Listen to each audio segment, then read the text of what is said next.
Welcome to episode 79 of the Necronama.com.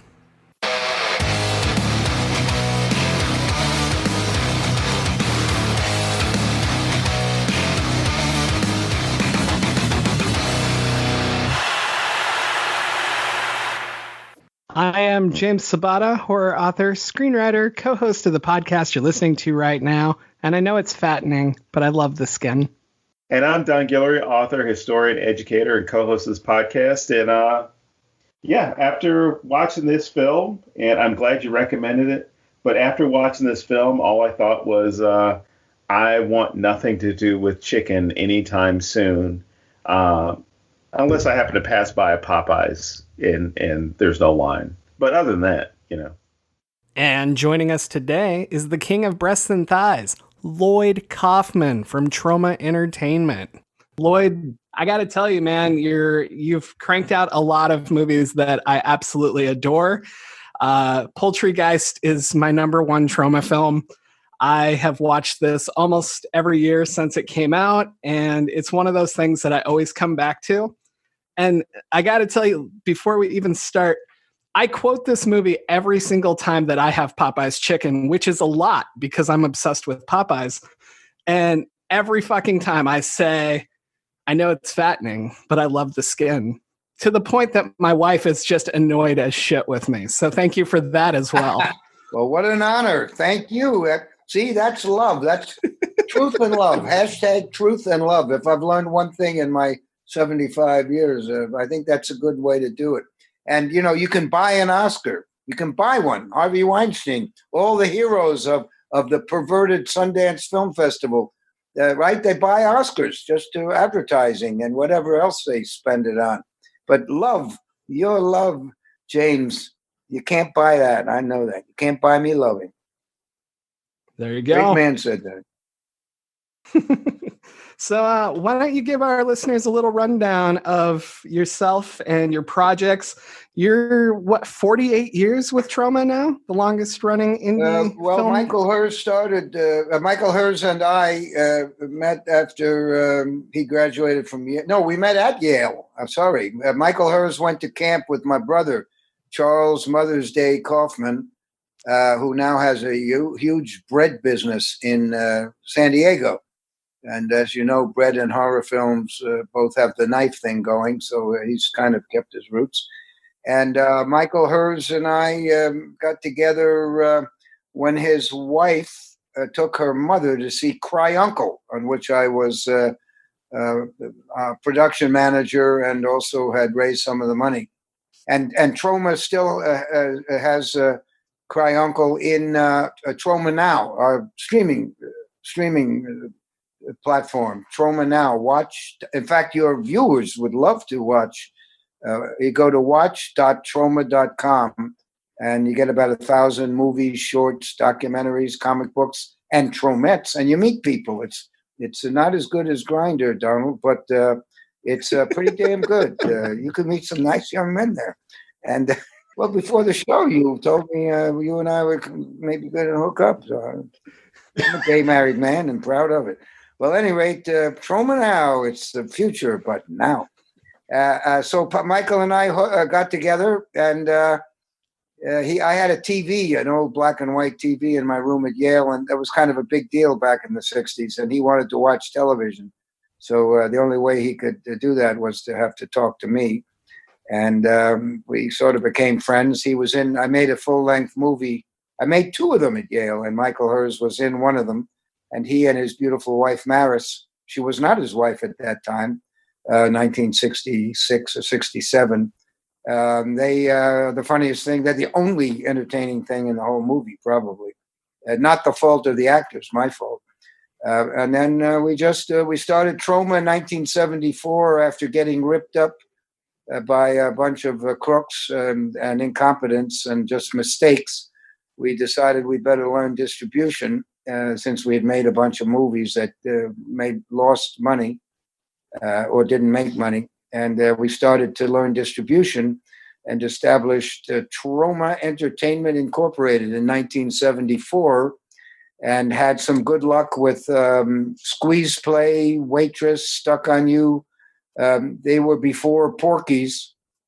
So we sort of discovered that if you break the rules, if you do what the experts say, I'm sorry, if you don't do what the experts say, you might be successful. And the experts were always saying sex must be serious. Sex is to encourage the raincoat industry, and people who go to those movies don't want to laugh.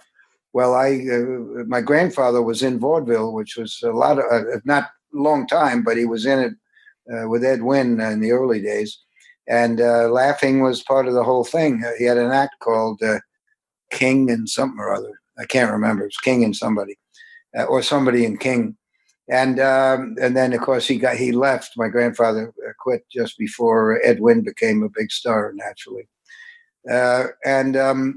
so we got in on that raunchy comedy thing, and we did very well. We got to buy the Troma building in New York, and were able to finance our own movies once we got going, and have made movies about 500,000 or slightly less. We've been doing that for 47, 48 years. But I have to say that $500,000 model doesn't really work anymore. We have a lot of, I'm producing movies by young people who are making them for 50,000 and less that look even better than the Troma movies. Movies like Father's Day, Astron 6 up in Canada.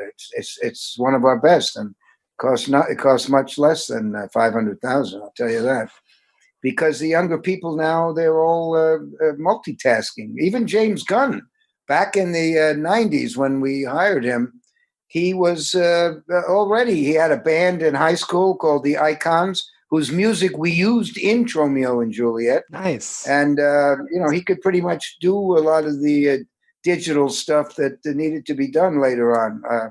And I was totally competent in 35 millimeter. I could take it apart an Ariflex camera, put it together pretty much, and I could I was pretty good director of photography and director. Well, I wouldn't say good director, but I was competent in terms of the craft. And but I was too lazy to learn the digital format. So now I need people to edit, and I've always needed people to write the music, all that kind of stuff. But clearly, you can make good movies. Hashtag Shakespeare Shitstorm was made for about 450, maybe 500,000. We won't make money, but with inflation, that movie's made for about 10% of what the Toxic Avenger, which cost $450,000 back in 1983. Mm-hmm. So we're thanks to our fans, we're making movies for a very small budget when I direct, and I'm producing movies by Mercedes the Muse in Northern California right now. I think she's going back to work pretty soon. They had a hiatus on Divide and Conquer because of COVID, COVID-19. And then, of course, Heidi Moore has been made a movie for us that well under 50,000. And Eating Mrs. Campbell, which is finished shooting by Liam Regan, who made My Bloody Banjo. My Bloody Banjo is exclusive on Troma now, as is Heidi's first movie called Dolly Deadly. Dolly Deadly, sort of a horror slasher aimed at the LBGT crowd. And the movie she's making for us is called Kill, Dolly, Kill, a sequel to her first movie. So we're making movies. I'm still looking for my next one, which would be kind of the Troma usual budget. But I got to find something really, that I can really believe in. Nice. Like Shakespeare's The Tempest, which is the basis of hashtag Shakespeare Shitstorm, or Return to Nukem High, and its previous half, Return to Nukem High, which was a double film, much like Kill Bill, which, in fact, Tarantino inspired me. We had a conversation at a film festival in Spain, and he was telling me about volumes, and that even though we have small budget, make something that looks a lot bigger. So I did that with Return to Nukem High and Return to Nukem High, and they're very good movies, and they are exclusive on Troma now. We don't give our movies to Netflix or Amazon or anybody else. Not that they would have them. I was actually really impressed with how much stuff is on Troma now. I just recently signed up and I was like looking through, and even like your like the Make Your Own Damn movie, I probably messed up the title, but like that whole series, like I'm gonna watch all of those now because I've wanted to see them anyway. But it really like kind of reminded me, number one, how much stuff you guys have made, but also like you said, there's just so much other content on there. And I think it's weird that other streaming services don't do that. And I think it's great that you are. Well, again, we are fan fueled, and many of our fans really love cinema. They love cinema, and they don't just love Quentin Tarantino, who's a genius, who's a big Troma fan going back 30 years. In fact, he was with us at Cannes a couple of times. Eli Roth, they're a great American. James Gunn, obviously, with whom I wrote Romeo and Juliet. And he also he wrote and directed a number of short subjects. And also we had a TV series called Troma's Edge TV, which he wrote, and Tiffany Shepis and Trent Hager were the leads. But the point is, the real fans, they go back and they'll look at. You guys probably do that. I was just watching The Lusty Men by Nicholas Ray before I joined you guys, and it's wonderful that the people that are on our Troma now, they talk to each other about great Hollywood movies, and they're into auteur cinema, and they read books. Kansas Bowling. I met her when she was 15, and I gave her some of the money. I executive produced her VC Butcher. She's her whole place is full of books, right? And she was not a big fan of going to school. And I think a lot of Troma people are young and naturally intellectual. And I know they're very discouraged about the political situation, and they urged me, and as did my daughters, to make some public service announcements to get people out there to vote, so we could. We made 3 political announcements or public service announcements. One was with me for the older people. One was with Super Tromet, double dementia, and one was with a little kid to sort of mimic the famous dandelion or famous flower one from the 60s. Oh, nice. To appeal to families. And, we knew the election might be very close. So, and I knew so many young people are discouraged, that I think we really had to get them out to vote. And I can't say, at least we played our part in that. Indeed, the young people did go out to vote, which is astounding. And now the young people in New York, just like 1960s Russia, they have to wait 5 fucking hours to get a COVID test. What a fucking shit mayor we have. My wife was just trying to get a COVID test. She used to be the New York State Film Commissioner for 20 years, and she is one of the proud producers of # Shakespeare Shitstorm. She went to the line at 7:15 in the morning, and it was already around the block and a block and a half. And then she jogged for 2 hours, went back to the front of the line, and the lady there said 5 hours. 5 hours to get into the building. Jesus. This is a third world country we have here in New York. Well, even like that line in Dallas for food banks and stuff. Like, it's a third world coming. What's going on? Yeah. I donated to the Hollywood. I donated to the Joe Dante and Josh Olson have been big supporters of the Hollywood Food Bank, and I donated to that. I do go out to California about once a month, and Pat and I have been donating to some of the places in New York. Pat donated 3 times to try to get Jamie Harrison.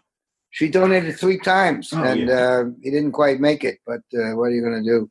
But I belong to a senior society at Yale, and we had our annual meeting the other night, Saturday night, on Zoom, and there's usually a speech by some alumnus of Elihu.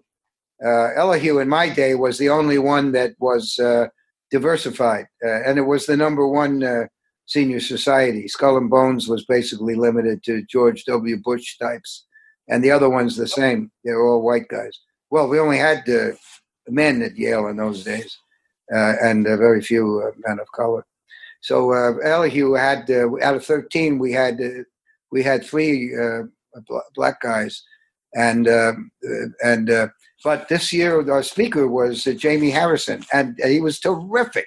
I'd rather talk about him than Troma. I mean, the guy was, what a life he's had, what a story, what a book, we got to get this guy elected. And he even said that the people in Congress are glomming both parties.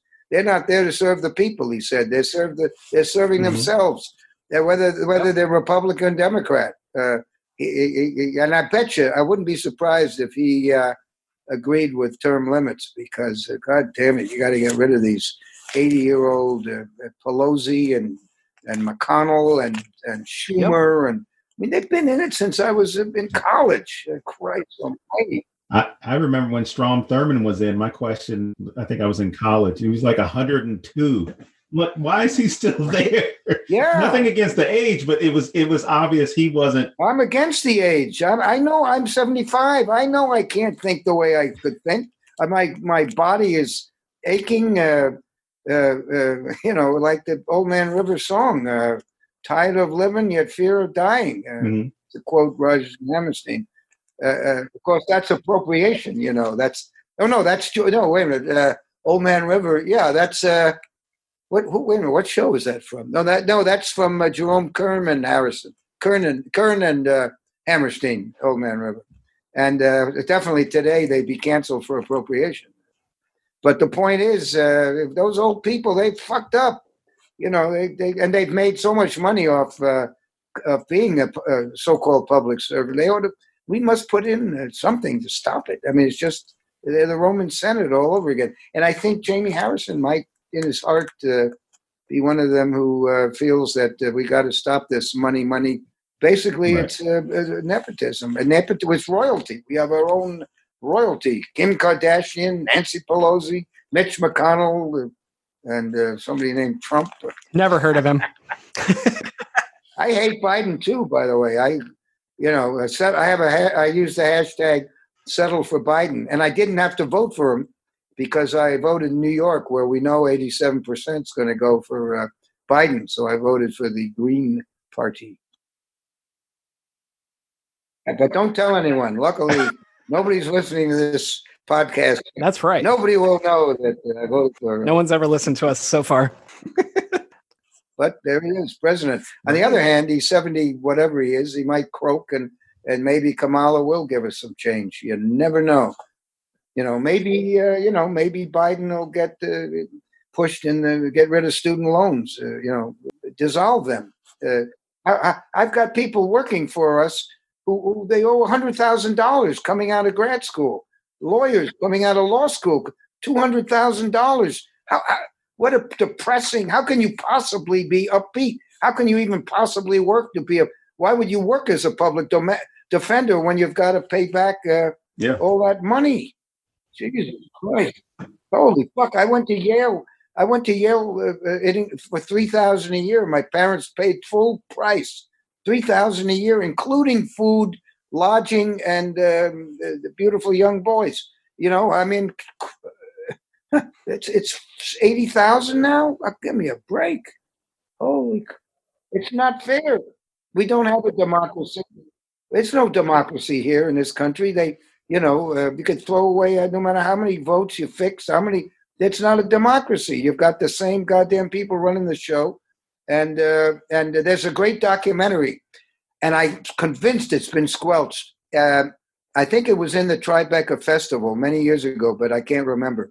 But my daughter was an intern for the folks who made it, and it was called The American Ruling Class. and it talks about how the foreign what is it called? The Association of Foreign Affairs. There's a place on Park Avenue, ritzy ditzy address, where Kissinger and Rockefeller and the the sort of Brotherhood of the Bell, they're Democrats and Republicans, and they pick the royalty as opposed to Queen Elizabeth, who sires them like a horse. They pick so they'll pick a black guy from Yale and kind of train him to be successful, but not too radical. They'll pick a lesbian, they'll pick a woman, and that's the ruling class, and it's not bullshit, because the editor of the magazine, the Harper's. Yeah, I am losing it. That's why nobody over 50 ought to be doing anything serious. What am I losing? What was the? It's Harper's magazine. Harper's Weekly. He was the main producer on that movie, or the money guy. He's the host of that movie. And Harper's ain't no communist magazine. But what a great and Troma wanted to distribute it. We would have even in those days we had a little money. We could have paid him up front some money, and no go. So and they never did anything. I think it got. My guess is they suppressed it somehow. We have free speech as long as we don't say anything. I mean, really, we live in it's a horrible era. It's a horrible age. Horrible age. There's no atomic war, but it's just genocide everywhere.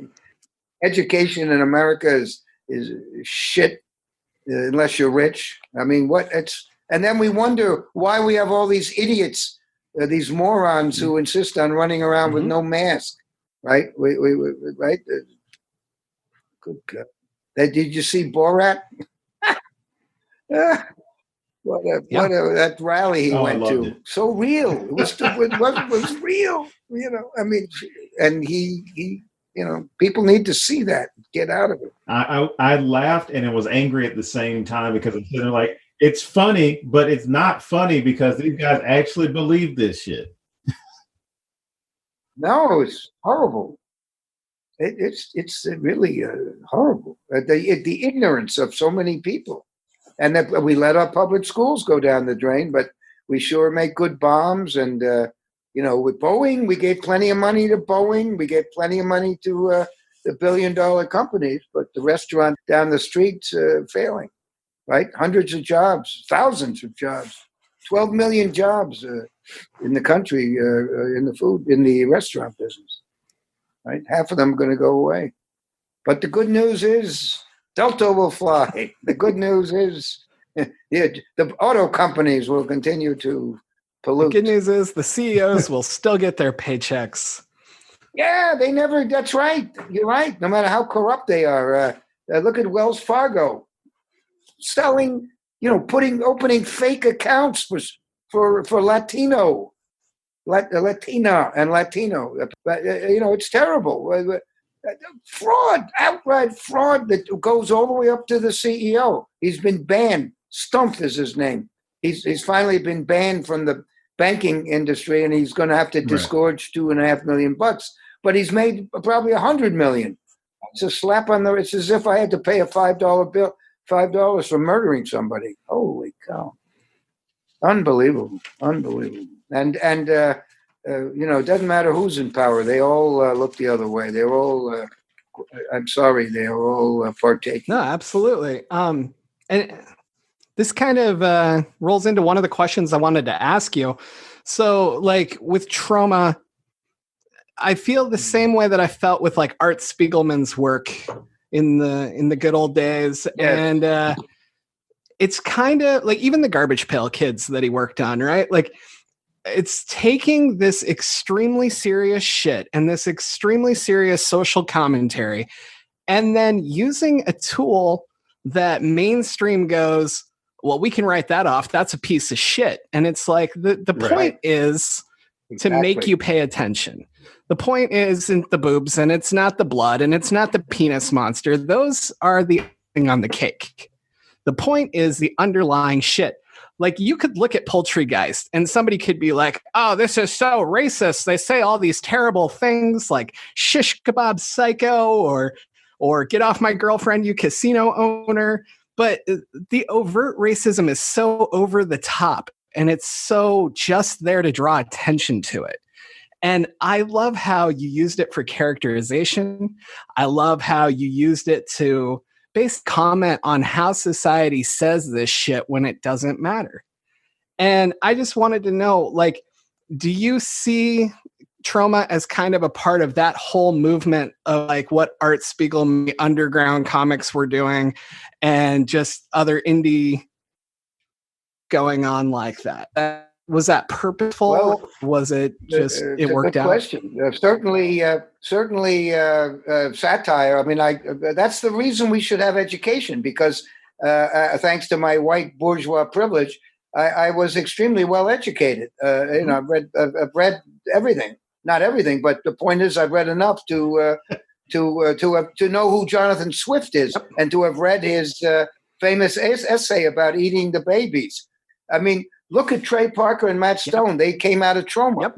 We helped them finish their first movie, and the kind of satire they are doing is brilliant. But it's kind of the first two seasons. The Troma fans were all telling me, "Hey, they're doing what you're doing, except they're doing it in cartoon form. And how smart are they? Because you can get away with a lot more when they're right. Little kids in cartoons rather than real people getting their arms ripped off and eaten by rats than you can do on a Troma movie." Also, they got a little help because they work for Viacom, and Comedy Central is part of that. So satire is a big deal. I mean, we need satire. And they talk. A lot of satirists have not been rich doing it. Oh, absolutely. They don't get rich doing that stuff. Borowitz in the New Yorker, I doubt he, has the wherewithal to send his kids to $80,000 a year Tisch School of Film or USC Film School. But he's funny as fuck, and we have to. Satire died. I think Trey Parker and Matt Stone. I think they, standing a little bit on shoulder of Troma, or the dead body of Troma. I think they. The corpse of Troma, I think they really reignited the spark of genuine satire. But I get incensed with a certain issue during the 70s, the Equal Rights Amendment. It never got passed. Women were, in 1976, women were still cooking and laundering. And I saw it at Studio 54. I saw it everywhere. The fact that Yale couldn't bring itself to be co-ed and all that kind of stuff. So that's what Squeeze Play was all about, and people appreciated it. It was it was raunchy and sexy and vulgar, but in those days the media was not a cartel. The New York Times gave it a great review, and they gave all my movies good reviews until recently, when they almost went out of business and had to rely on the needle of advertising. And so now we don't exist, and if they want to beat up on somebody, we're the perfect target, right? LA Times, New York Times, beat up on the independent artist, right? Because you, a critic who can't you probably tried to make the movies, right? You can beat up on a Troma or on an independent, but God forbid you beat up on Paramount, you get fired from Variety, like the guy who did give Paramount a bad review, he got fired. And a Variety and Hollywood Reporter, they're just house organs of the cartel that runs the media. We have the Troma Times. We used to send out thousands of copies of our little newspaper. Now people are selling that little newspaper on eBay. But obviously we would say great things about what we were doing, and we try not to be too negative on our social, but it's very hard to find it, to not be bitter. But the young people who work for us are actually rather upbeat. I'm Michael Hers and I are kind of I'm pretty jaded myself, so I understand that all too well. Oh, you guys are fresh and young, future. No, but I do think it's interesting how satire is often really well educated people And like you have like the Simpsons first seasons were all like these Harvard guys and they were cranking out the Simpsons, and then you have Futurama where they're constantly having real equations. Like I think they solved something that couldn't be solved and their writers helped with the equation. Like that's fucking amazing. But it's because they are legitimately these high level math graduates. It's not some guy who randomly figured some shit out. But it's always interesting to me how satire attracts more intellectual people, because you have to know the rules to break the rules, and you have to know the rules in order to see the facade and how it applies. And when we look at real life, people like me make fun of it because we don't know what the fuck else to do. So it's also sort of fun to piss people off. Mm-hmm. I feel that so much of our so much of what we're in culture in the last 30 years, it's more about form than substance. And you sit through Batman 52 or whatever, and it gets boring to me. I can't. And even the CGI, $200 million movies, to me, they look like video games. I don't play video games. And again, I'm too old. But, a lot of our fans do play video games, and they're great. Our fans are very often intellectuals who just aren't rich. Yep. And Troma wouldn't be here without our fans who are very enlightened. And we're like a cult. I would say Troma is the classic cult movie studio. Not a big audience, but maybe 1 million people out of 300 million who go to our various social platforms and watch our movies and whatever, and make our movies and invest. I don't want to say invest, contribute to our movies. The ones who got rich, who know they're going to lose money.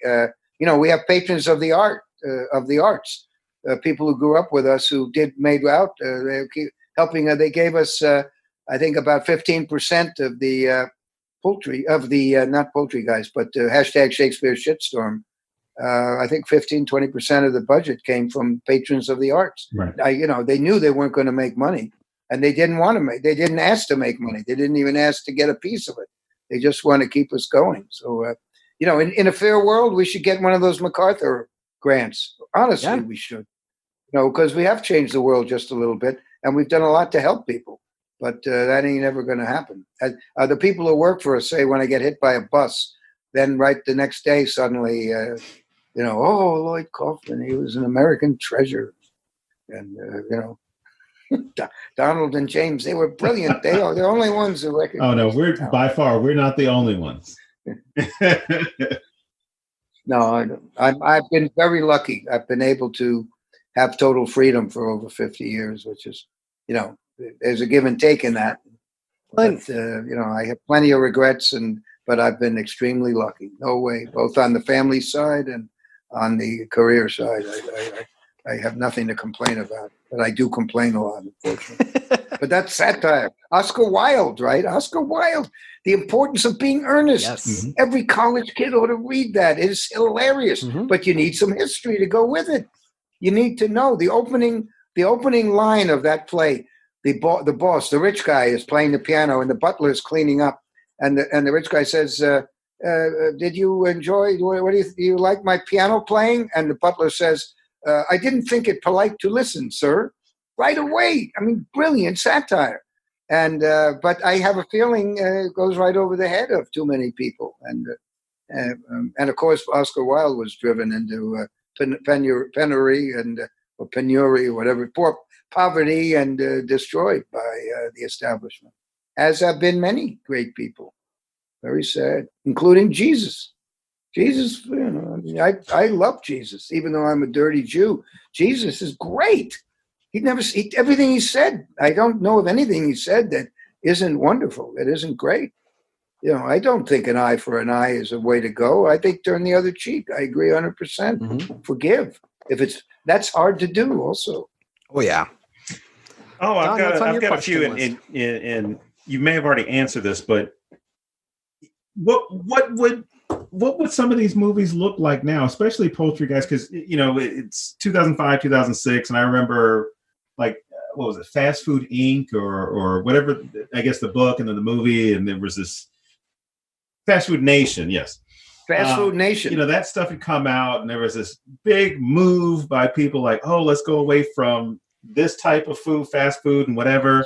You know, there was these great internet conspiracies that Kentucky Fried Chicken was only calling it KFC because they actually weren't serving chicken anymore. It was some mutated bird that they genetically engineered. And all this time, I thought it stood for crappy fucking chicken. That's not what it stands for. It was really just a marketing thing. Like, well, fried is bad, so we'll just go to we'll call ourselves KFC because now we'll have grilled chicken. But I thought all that stuff was great because when I was watching the film, and I immediately put myself in that 2006 mindset. You know, the Islamophobia, the homophobia of that time, the subdued racism. You know, all these things that were going on. You know, the battle between the little guy as far as the workers, and then the big corporations that are trying to, you know, feed you cheap food fastly, right? And I started to wonder, I'm like, what would this look like now? I mean, how would you make a movie like this now? And what do you think you would probably key in on? Well, Poultrygeist Blu-ray selling like crazy. It takes time for our movies to actually penetrate the hymen of the mainstream, and without us getting fucked. And Poultrygeist is one of those movies. Troma's War has taken off, and then Joe Bob show. We went on the Show Bob show, the commissioner and I, and they showed it. And Troma's War, it was like a number 1 or number 2 trending that night. I think our movies hold up pretty well. Pat and I were, my wife and I, who was commissioner of New York Film for 20 years, we were in Texas watching Terra Firma with about 200 people. That movie is crazy. That works today easily. It definitely, Troma's War, you could have written it today. Poultrygeist, for sure. Things aren't that much different than they are. The Indians are still fucked. The chickens are still fucked, right? The chickens, millions of chickens are being mutated and tortured and fed strontium-90 and garbage, and their lives. I'm reading a book now called Sapiens, about the history of man. They say humankind, which is what I should say.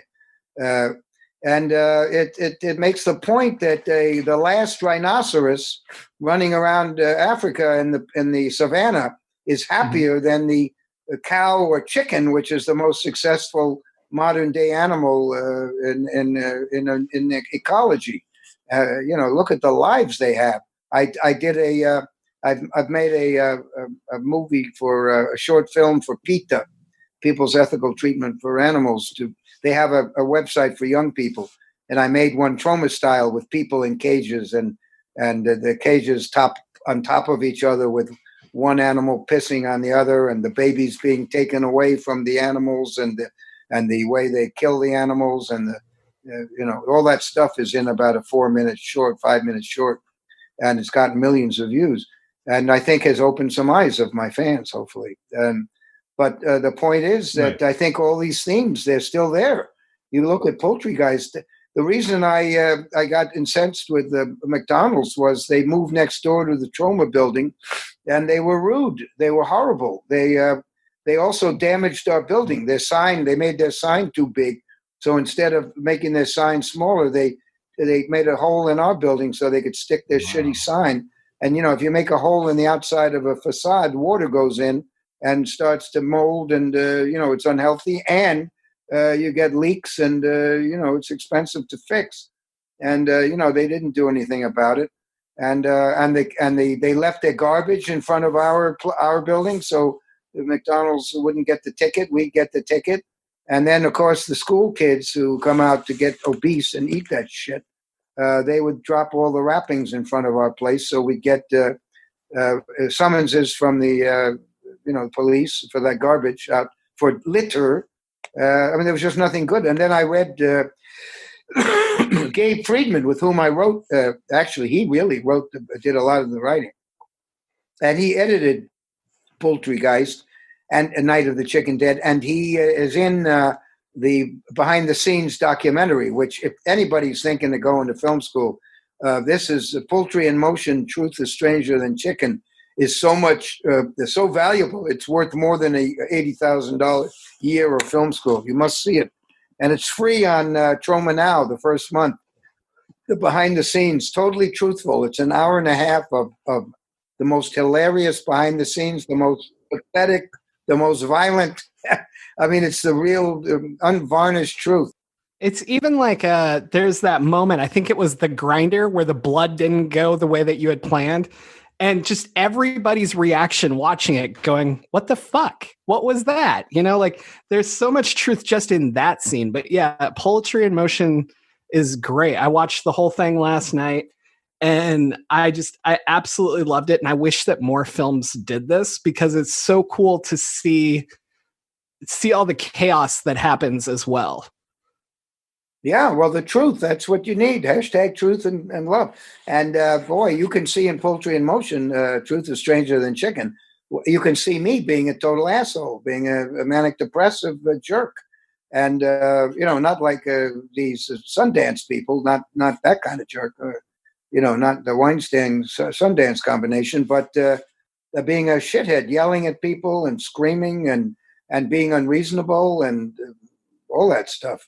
But we have those 3 rules of production that anchor everybody. And we brainwash people, safety to humans, safety to people's property, and in much smaller type, make a good movie.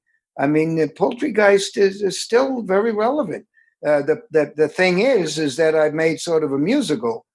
But Gabe Friedman I did read Fast Food Nation.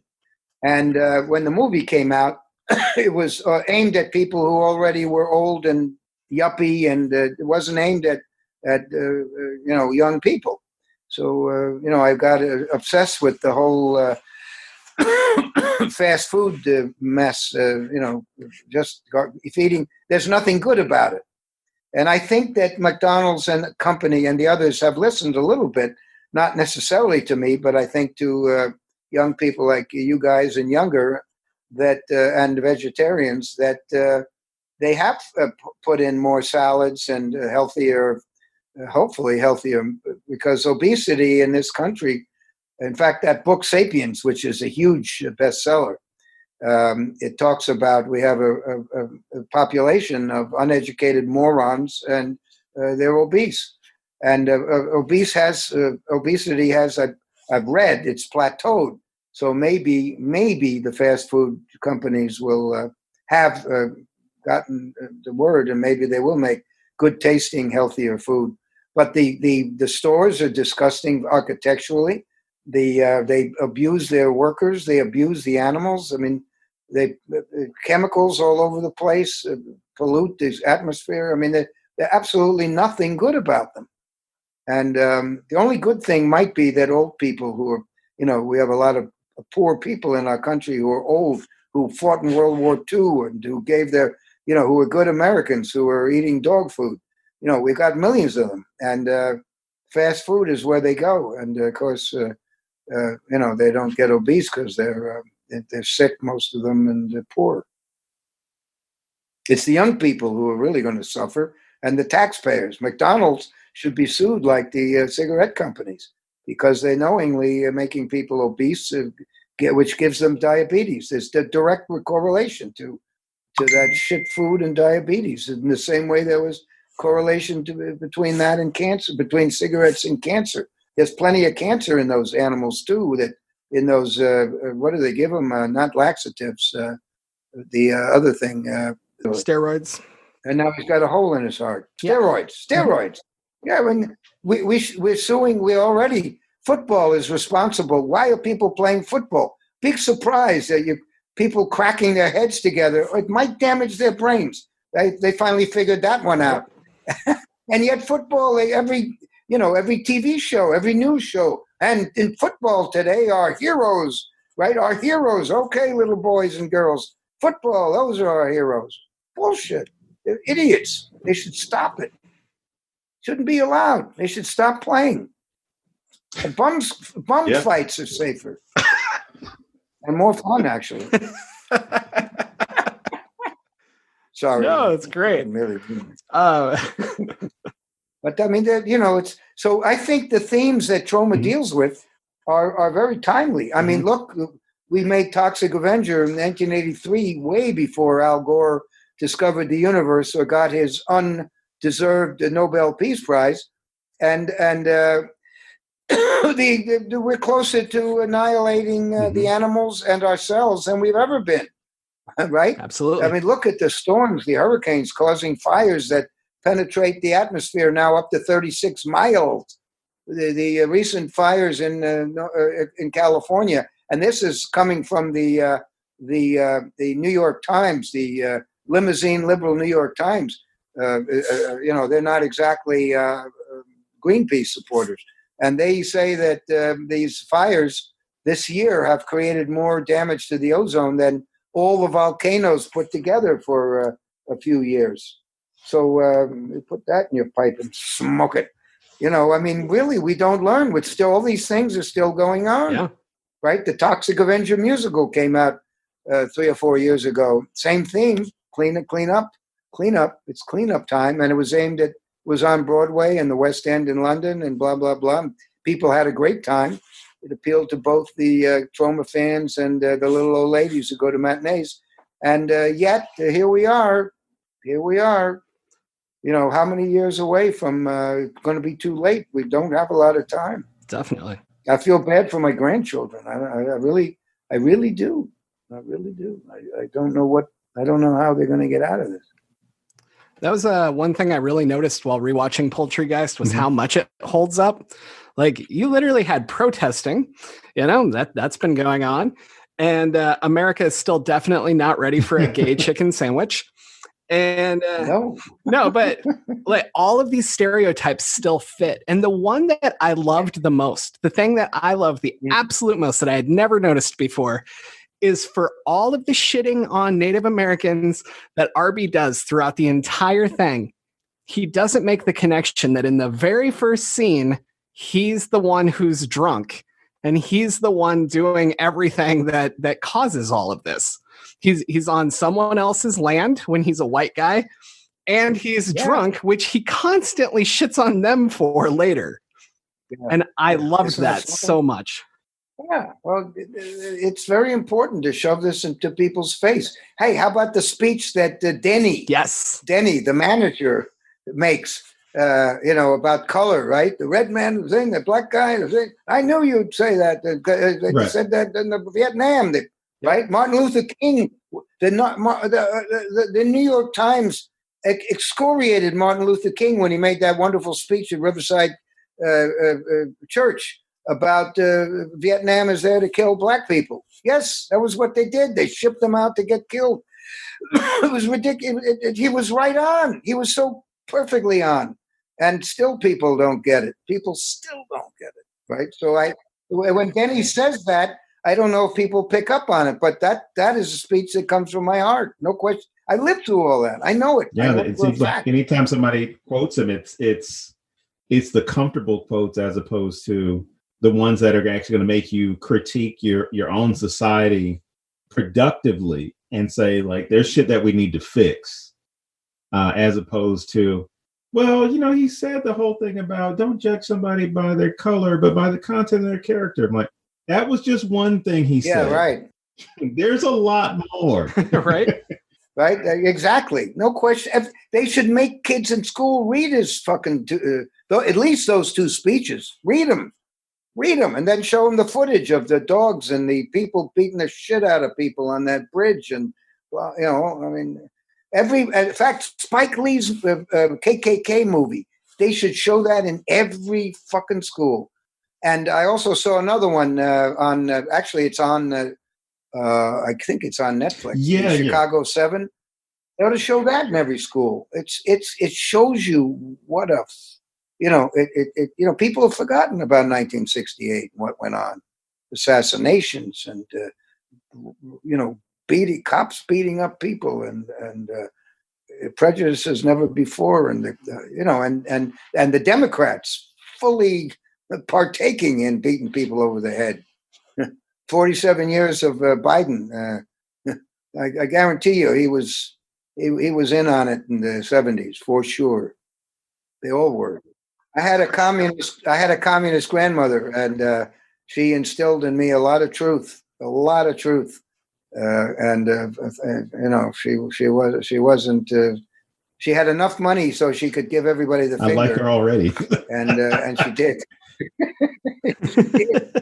She gave a lot of her antiques away to people who were civil rights workers. She'd let them stay in her Central Park West apartment, and I remember she had some Ming Dynasty plates up on the wall. She gave them away to a reverend who was getting beaten up down there in the South.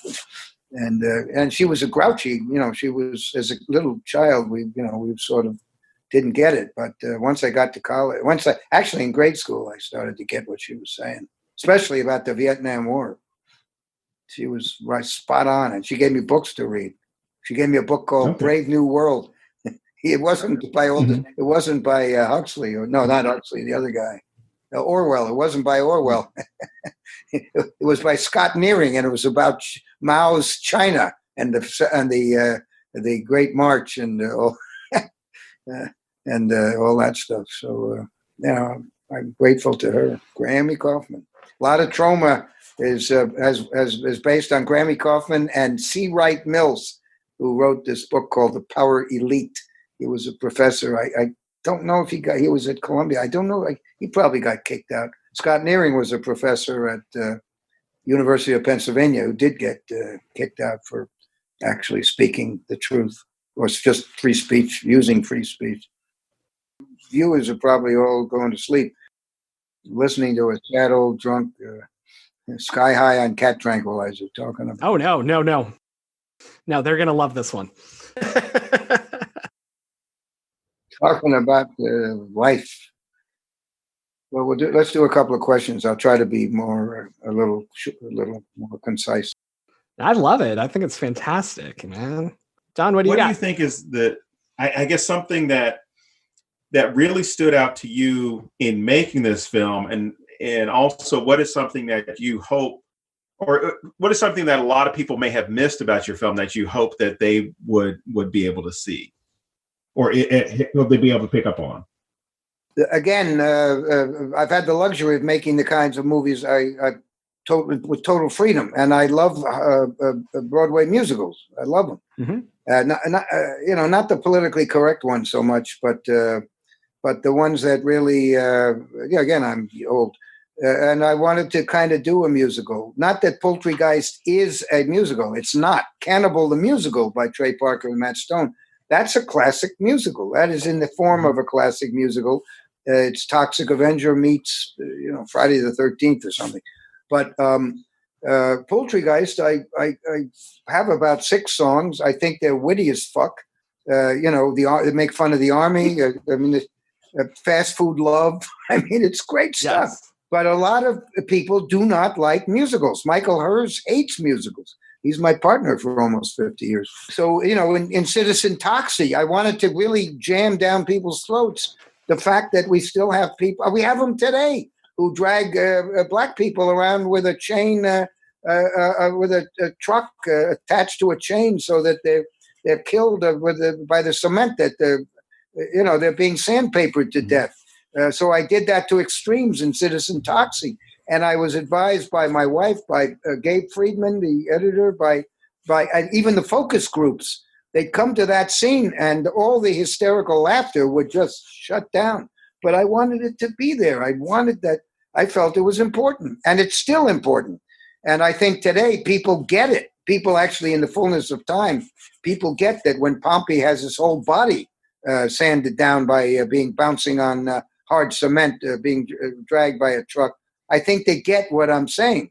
And also Pompey, by the way, was John Wayne's sidekick, a black sidekick, goody-goody sidekick in the type that, gets stereotyped in John Ford's Man Who Shot Liberty Valance, which is one of my favorite movies of all time. And there's another reference to that book in the early part of Shakespeare's Shitstorm, when the diaper. I wanted to make fun of the so-called trench coat mafia. I wanted to make fun of these babies. They're shooting up their school. They're babies. They're little shits. So I wanted to make fun, and I did the diaper mafia. And I think there's another reference to John Ford's Liberty Valance in that one. I mean, all these movies hold up. They're classics. And that's why the drive-ins are booking them now. We're getting The Toxic Avenger, made 35 years ago, is probably in more theaters these days than the $1 movie made in 1983 with $100 million to advertise it and the ingenue in it. I think a lot of the actors in the early 80s movies totally forgotten. Probably 10% of them are still around. And 10% of the movies don't even get, from early 80s, don't even get shown anywhere, except maybe on some cable systems. So here we are making movies for nothing. We're not even, we did go from making movies on a shoelace to movies on Velcro, made on Velcro. But that's about as far as, we have no money and no money for advertising. So a movie like Terra Firma, the Blu-ray, is going crazy right now through word of mouth. Poultrygeist is doing very well on Blu-ray because of word of beak, and it's my foul movement, right? It's clucked up, but it is my foul movement. So, Velcro can be reused, and that brings me to my question about the Kabuki car flip, because it's reused all the time, and I had completely forgotten it was in Poultrygeist. Like, I'm watching the film, and when it hits and I get the car flip, I was dying. I literally was like, I couldn't even watch because I was laughing so hard. I was so excited that it was there because I'd forgotten. And check out Return to Nukem High Volume 2. Yes. And there'll be a surprise. There'll be a surprise. I don't want to be a spoiler, but it's available on Troma now. You can get it there. And by the way, hashtag Shakespeare's Shitstorm, you can look for it there. And again, we fit these things in. Citizen Toxie, they work perfectly. Terra Firma, James Gunn and I, we weren't really planning to use it. And then he and I started to have this hilarious back and forth at one point. And we said, why are we going through all these cartwheels to get stuntmen and cars? And, it's such a pain in the ass to set up 5 cameras and do a stunt, and somebody can get hurt. And we have to, safety to humans is our important rule. So, we got to hire people with real Hollywood, established, curriculum vitae, because we don't want anybody to get hurt. So we did and the fans love it. They'll be furious if we don't include the Kabuki Man car flip in every movie. And the other thing, James and Donald, and maybe I'll end on this, the other thing that's become expensive now is reusing that car flip, because to find a car that will match to it, when we originally trashed the car back in 1989, that kind of late 70s vehicle was $50, for another $50 or $100, you get it running and then you destroy it. And you put this stuff, nitrous oxide, you put something in the gas tank, like nitrous oxide, something that makes it really zoom, gives it incredible power, so it'll go up in the air. And but now to find that shape car, they're rare. You can't find them anymore, and it's very hard to match. So we get further and further. We don't want to spend a lot of money on them, and the people who own them are collectors who don't want their car fucked up. They don't want people sitting in their car or abusing their car, or just for the chase part. They don't want the pressure on the wheels or whatever.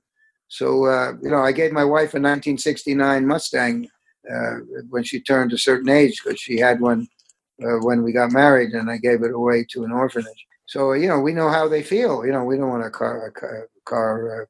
And also it might just break down. Somebody may get hurt.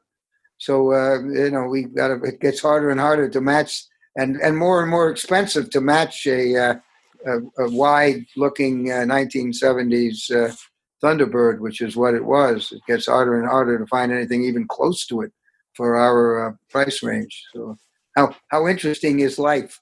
Getting more and more expensive to save money on a stunt. We still probably save money on it, but not as much. Anyway, I probably should split. And if you want to do another session, you guys are great. Thank you. Thank you so much for coming on today. Thank you, Don and James. All right. Well, then I guess that wraps it up for this week. So as always, I am James Sabata. And I am Don Guillory. And we will see you next week here at thenecronama.com.